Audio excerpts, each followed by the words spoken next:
मज दिसत सो परम विख्यात जो जान ब्रह्मयाचा सतो नारद जान नाम तिथे क्षुतया चेतर म्हणजे धर्म जितविला चिबळी ते शिवाजी संभाजी जान नवाळी कावतरला जयाची कुळी तया छत्रपती चरण कमळे साष्टांग नमन करीत सो रामकृष्ण हरी जय राम कृष्ण हरी जय जय राम कृष्ण हरी भगवान हरी हरी हरी हरी हरी जय जय राम हरी जय जय राम हरी हरी हरी हरी जय जय राम जय जय जय जय जय जय जय जय राम हरी हरी जय जय राम हरी हरी हरी जय जय राम हरी जय जय राम हरी जय जय राम हरी हरी हरी हरी हरी जय जय राम हरी जय जय राम हरी जय जय राम हरी जय जय राम जय जय राम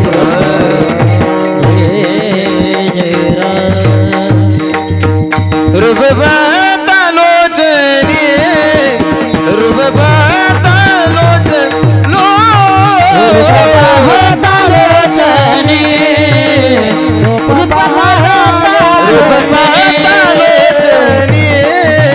रूपबाता लोचनी रूपबाता लोचनी रूपबाता लोचनी सुख झाले ओ साजनी साजनी तो विठ्ठल बरवा बरवा बरवा तो विठ्ठल बरवा सुख झाले ओ साजनी सुख झाले ओ साजनी आला काय करी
जय जय राम